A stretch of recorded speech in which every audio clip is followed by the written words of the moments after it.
Hey everyone, and welcome back to Dallas Cowboys coverage after a great bounce back win for the Dallas Cowboys. I mean, we talked about it, that this was hopefully going to be that bounce back game and hopefully a start of a winning streak.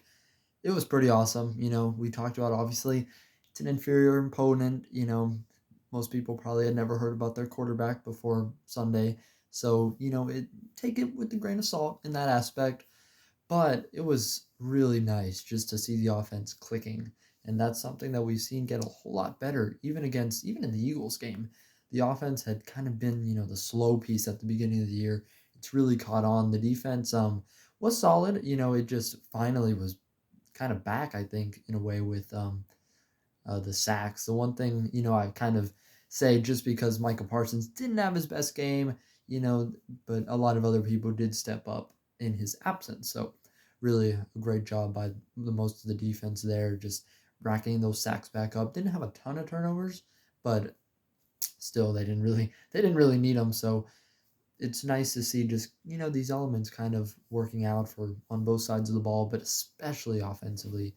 It's really just been amazing to see just how much they've improved, you know, since the start of the season. I think this West Coast or Texas Coast offense came out a little bit flat, but I think they've really looked a lot better as of late, and that's really a really good sign in my opinion for this team going forward. Because as good as your defense has been, there's games where it's not the best. There's games where stuff goes wrong. You need your offense to be consistent. And when you have the weapons that this team does, anything less than that is really pretty much a disappointment. So CeeDee Lamb's been incredible. He won Offensive Player of the Week, but in addition to that, broke an NFL record for most consecutive games with 10 receptions and at least 10 receptions and at least 150 yards. He's been amazing. I mean, I remember just a few weeks ago, Richard Sherman said he was not a number one wide receiver. He's a good two, but not a number one. Well, now he's making an argument for the number one. He's a top five wide receiver right now. He's third in the league in receiving yards, just behind A.J. Brown and Tyreek Hill. He's almost to 1,000 yards already. We're only through, 10 games? 9 games for the Cowboys because we already had our bye week. He's been incredible. And if he can continue this production, I mean, sky's the limit for this offense. And then Dak has looked so good. Again, kind of a slow start. He's really gotten on track though. I don't think I think so much of it has just been the over hate. He's a turnover machine. I guess after last year, all this. I think finally he's sort of getting that respect. I think he's played pretty solid all season long. I don't think it's just been these last few weeks, but he's turned it up to, dare I say, an MVP level in the last month. He's really looked strong. And if he can keep that up again, sky's the limit. Last thing, Brandin Cooks. I mean, incredible. He had more yards in this game than he had the rest of the season combined, which, I guess there's two sides to that coin. But hey, that was then, this is now. If he can continue this production, I think, I don't want to say the secret weapon, but he's an X factor for this team. His speed, his big playability is just something. I mean, that's why they brought him in. We just haven't quite seen it all on display yet. If he can continue to play the way he did on Sunday, that's a whole new element that you just added in. So really excited to see him. Tony Pollard again, just hasn't scored a touchdown since week one. I think has kind of been the epitome of the situation, but just hasn't looked the same. I talked about missing that aspect with Zeke, him having to be the main back. I really didn't expect it to be this much of a struggle. Unfortunately, though, it has been. His production is actually worse than Zeke's was through this point of the season, both in yards and, of course, in touchdowns. Zeke has tripled up his touchdowns, at least, probably more than that now, by this point of the season last year. So say what you want about Zeke, but all those complaints we had, I mean, unfortunately, Pollard this season has been Zeke without the touchdowns. And I'd hate to oversimplify it like that, but just in terms of production, in terms of stats, he just really has not been there. And this is with a strong start in week 1 and 2. So he's just really struggled as of late. I'm not sure, does he bounce back? What does the future hold for him being on that franchise tag? I don't see the Cowboys paying him, with the whole paying running backs movement, not paying running backs movement. And, after the thing with Zeke, I don't see it happening. So the future at running back looks a little bit cloudy for the Cowboys. Luckily, at least temporarily, Rico Dowdle has been stepping up. I don't see him as a number one back. I think if you try to make him the guy next season, it's the same thing. I just think you kind of need that compliment. And Rico Dowdle, if he can be that for Pollard, that'd be great. So he had a really good game, 75 yards, a touchdown, good production and averages. That's been Pollard's issue this year. That had been Zeke's issue. Just the yards per carry not quite what you want them to be. Of course, Pollard in his case since becoming the lead back. So I hope they can step up. Obviously, there's still time, for Pollard to kind of get back on track, but the running game has definitely left a lot to be desired. Dak has really, I think, made a difference in that aspect. Being, an improviser, him personally running the football, I think, has helped, but production out of your running backs has really left a lot to be desired for sure.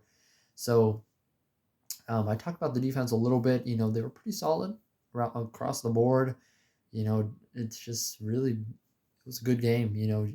They shut down. Obviously, we talked about it. It's kind of a JV squad out there for the Giants, but they did their job. So you can't ask for anything more than that. They absolutely shut down that offense. There's, no production. The Cowboys offense had over 600 yards in that game. The Giants, I think, barely got over 100. It was a dominant showing. I mean, most yards ever against the Giants. 600 yards in an NFL game is insane. That sounds like a college stat when you're blowing out a D2 school 70-0. It was incredible. Again, I hope this can continue. Hopefully, kind of get a win streak going. You took on probably the second worst team in the league, and now, at least record-wise, you get the worst team in the league with the Panthers. This team has beat up on the little guys. I mean, they've blown them out of the water all season long, I think in, a more dramatic fashion than I've ever seen before. But obviously, it's going to be when, we get to the competitors, the 49ers, the Eagles couldn't win those games. You have more, you have a tougher schedule after this as you get into December. It's going to be, how can this team be in the big games? So hopefully, with this easy schedule right now, kind of continue to refine things, get on track. You got to be ready for the big boys, though, because if you can't, you can beat up on the little guys all you want, but if you can't compete when it really matters on the bigger stages, that's what we're looking for. So hopefully this team can continue to just take this momentum positively, continue to make adjustments where needed, and hopefully, be competitive against the tougher teams down the stretch. So that's about it. Kind of short and sweet this one, just because you were so dominant. I mean, I don't even know what you want me to talk about, really. Everything was just so good. But I do want to get into some injury updates, some very unfortunate ones. Leighton Vander Esch obviously had the neck strain, as they called it, against the 49ers. Initial timeline was 4 to 6 weeks. And then a couple days ago, it was sort of he's kind of unlikely to return this season. So it was like, wow, that kind of caught me off guard. The 4 to 6 weeks seemed ambitious even at the time, but gone for the year was definitely not what I was expecting. And then that kind of got confirmed. And then they talked to Jerry on the fan, and he suggested that it might be career threatening. So, it kind of went from bad to worst case scenario for Vander Esch. Obviously wishing him the best beyond football. I mean, when you deal with neck injuries, spine, injuries, that kind of thing, it's always scary, obviously. Love to see him on the football field, but it goes a lot deeper than that, of course. A guy that's been dealing with these type of injuries in the past. He's had neck issues since his college days. So just seeing this re-aggravated and really an unfortunate play being blocked on the back into Micah Parsons, it's tough to see. And, someone like that, still so young, only 27 years old, it really, maybe not quite the all-pro he was as a rookie, but really found his footing as this team's core off-ball linebacker. Not sure if he plays again. So, prayers up to Vander Esch. Let me know what you think on the whole situation. But, at the end of the day, it's bigger than football. So hopefully he's able to get healthy. If he can return to the football field, awesome. I'd love to see it, but either way, I'm just wishing him the best. You know, it's just unfortunate that, you know, I guess we got to remember that this is a sport where any game could technically be your last. And for someone who's dealt with the type of injury issues that he has, I'm not sure if it's going to be worth it for him to go back out there and risk his health once again. So the thought behind all of this is that he's going to likely need another surgery on his neck, spine area. I'm not sure exactly how that works, but I know he had one a couple years ago. He was able to recover, but a second one, of course, is considered, career threatening. So wishing him the best. Hopefully he's able to return to the field, but if not, wishing him the best just, beyond football. So it's been a pleasure, Leighton Vander Esch. If that was the last game he ever played, he's a Cowboy for life. So hopefully, just wishing him the best. So beyond Leighton Vander Esch, the other injury was C.J. Goodwin also went down in that game with, I believe, the word escapes me. I want to say tricep, but I know that's not right. My bad. I just completely forgot what the injury was. But either way, he was sort of in a kind of, maybe I can rehab it, maybe come back later in the season. I think it was always seen as a long shot, but unfortunately, it's not going to happen. He's going to go ahead and undergo surgery. He'll be all good to go next season, but unfortunately, your special teams ace, C.J. Goodwin, also out for the year. So, I mean, you've gotten through these games without them. We've had guys step up in Vander Esch's case, Damone Clark, and especially Markquese Bell moving to linebacker to fill that role. Rashaan Evans also out of practice squad call-ups now, so we'll see if maybe he gets signed to the 53-man roster. C.J. Goodwin, obviously, just one of those, he's a captain. He's a leader, special teams ace, someone that, you just can't quite replace in, the everything he brings to the table. But at the end of the day, it is special teams, not ideal, but not the worst loss ever.